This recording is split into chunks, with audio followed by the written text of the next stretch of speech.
นเส้นทางก้าวขึ้นพนักงานหลักหบกำลังป้องกันศาสตร์ป้องกันความสงบยามใดก็ได้ตั้งหน้าเสริมขยายมูลเสื้ออันสง่าองอาจกล้าหาญต่อสู่บนย้อมจำนน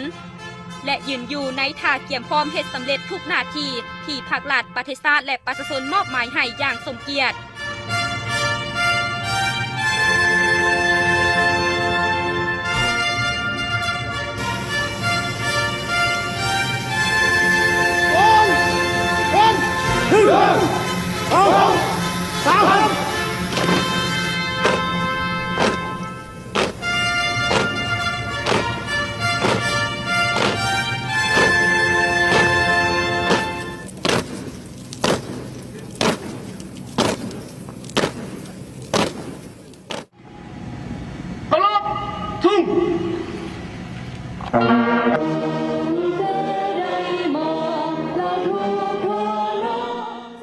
การแสดงทดลองสวนสนามเฉลิมฉลองวันสถาปนาสาธารณรัฐประชาธิปไตยประชาชนลาวครบรอบ50 ปี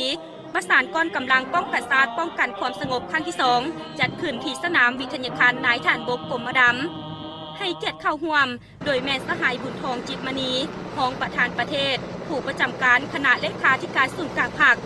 สหายพลเอกจัสมรจันยราชรองนายกรัฐมนตรีผู้ชี้นำวิงานป้องกันศาสตร์ป้องกันความสงบขันศูนย์กลางสหายพลโทคำเลียงอุทาไกรสอนรัฐมนตรีกระทรวงป้องกันประเทศสหายพลโทคำกิ่งขุยหลามมณีวงศ์รองรัฐมนตรีกระทรวงป้องกันความสงบมีบรรดาคณะกรมใหญ่ป้องกันศาสตร์ป้องกันความสงบของว่าการกระทรวงป้องกันประเทศคณะนำแต่ละก้อนกำลังเหล่าหกพร้อมด้วยภาคส่วนเกี่ยวของเข้าร่วม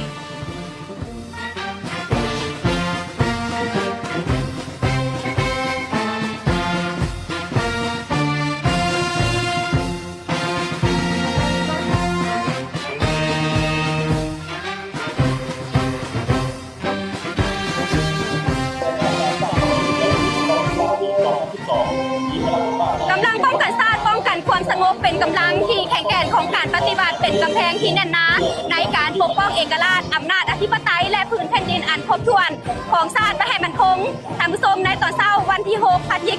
ายน 2565การเคลื่อนไหวที่สำคัญและเป็นหน้าภาคภูมิใจคือการประสานกองกำลังฮัดแอบเดินสวนสนามของกำลังประกอบอาวุธป้องกันศาสตร์ป้องกันความสงบในการกระเทียมให้แก่การเฉลิมฉลอง50 ปีวันสถาปนาสาธารณรัฐประชาธิปไตยประชาชนลาวมีการนำภาครัฐขั้นสูงเข้าร่วมและมีนายและพลทหารนายและพลตำรวจอย่างพร้อมเพรียง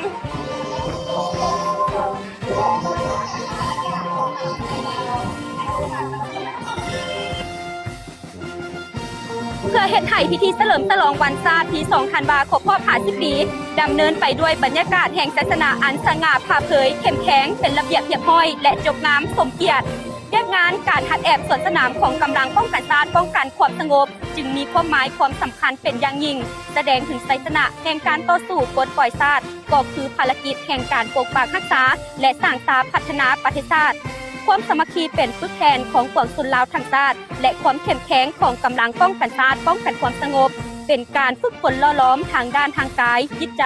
ความสามัคคีเป็นเอกภาพและพร้อมที่จะเฮ็ดสำเร็จหน้าที่การประสานแต่ละบัดก้าวแต่ละรูปแถวของบรรดาเหล่าหบของกำลังป้องกันชาติป้องกันความสงบเต็มไปด้วยความพยายามอดทนผ่านผ่าฝึกซ้อมที่ยุ่งยากในสนามฮัดแอบตัวจริงทุกๆบัดก้าวที่ฝึกและก้าวเดินจึงเป็นบัดก้าวแห่งความภาคภูมิใจของเขาเจ้าอย่างแท้จริงธันวาคมรอบ50 ปีมีความหมายความสำคัญต่อกองทัพเขาคือเนื้อใดและในนามคณะที่นำก้อนกำลังสวนสนามป้องกันชาติเขาได้จัดตั้งปฏิบัติคือเนื้อใดวันชาติที่2 ธันวาเป็นวันสุดที่มีความหมายสำคัญที่สุดต่อปวงชนลาวทั้งชาติเบารวมเบาเฉพาะต่อกองทัพประชาชนลาวมันเป็นวันแห่งมหาชัยชนะเป็นวันที่พวกเราสามารถต่อสู้ปลดปล่อยชาติหลุดพ้นจากการเป็นขี้ข้ามาใช้การปกครองของบรรดาจักรพรรดิลาเมืองขึ้นแบบเก่าและแบบใหม่ในขบวนการต่อสู้ปลดปล่อยชาตินั้นกองทัพประชาชนลาวเป็นกำลังรักแรงสมทบกับปวงชนลาวทั้งชาติในการต่อสู้กู้ชาติมีหลายสหายได้เสียสละชีวิตเอาเลือดเนื้อผ้าแผ่นดินเพื่อแลกเอาอิสรภาพมาสู่ปวงชนลาวทั้งชาติ วันชาติที่2ธันวาเป็นวันสถาปนาเป็นวันประกาศศักดาอันยิ่งใหญ่เป็นวันประกาศสร้างตั้งระบอบใหม่ระบอบประชาธิปไตยของปวงชนลาวทั้งชาติเพื่อเป็นการเฉลิมฉลองมูลเสื้อปฏิวัติอันดีงามและ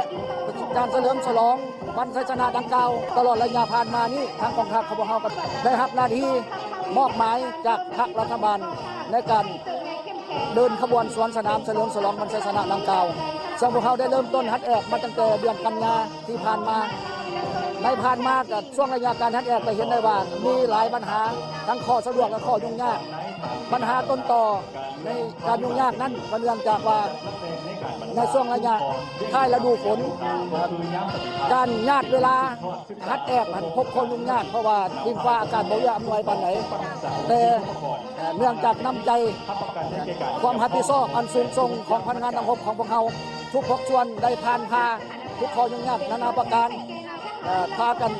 สร้างความสามัคคีเป็นปึกแผ่นผ่านพาและกุ้มลุมสามัคคีกันฮัดแอบอย่างตั้งหน้าเพราะว่ากลางเว้นก็คือกลางคืนและญาติเวลา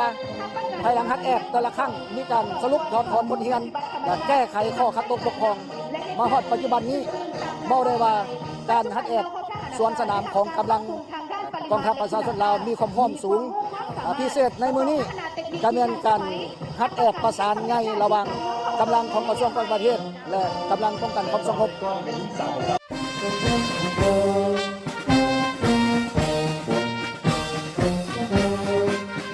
การแสดงฝึกซ้อมเดินสวนสนามของกำลังป้องกันชาติป้องกันความสงบบรรดาเหล่าหบของแต่ละหบแม่นมีความเก่งกล้าอาถรรพ์มีความฝึกฝนละหล่อมตนเองและมีความเข้มแข็งในการ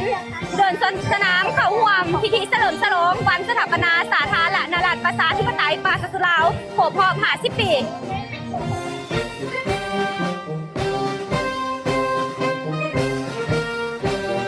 เนื่องในโอกาสกาเกียมให้แก่วันสถาปนาสาธารณรัฐประชาธิปไตยปราศจากลาวครบรอบ50 ปีทำความรู้สึกในแนวใดเนาะในการกาเกียมในการนำพาฮัดแอบป้อนกำลังของป้องกันความสงบของเราข้าพเจ้ารู้สึกเป็นเกียรติเลยในที่สุดที่ได้รับการมอบหมายจากคันเทิงรับผิดชอบเกี่ยวกับการนำพาการฝึกแอบก้อนสวนสนามเพื่อขันหับต้อนวันชาติที่2ธันวาคมครบ50 ปีข้าพเจ้าตีราคาสูงสุดการฝึกแอบนี้มันมีความหมายความสำคัญที่สุดมันแสดงถึงความสง่าผ่าเผยความพร้อมและก็เฮ็ดให้วันชาติของเรานี้มีความหมายความสำคัญและเอกอ้างที่สุด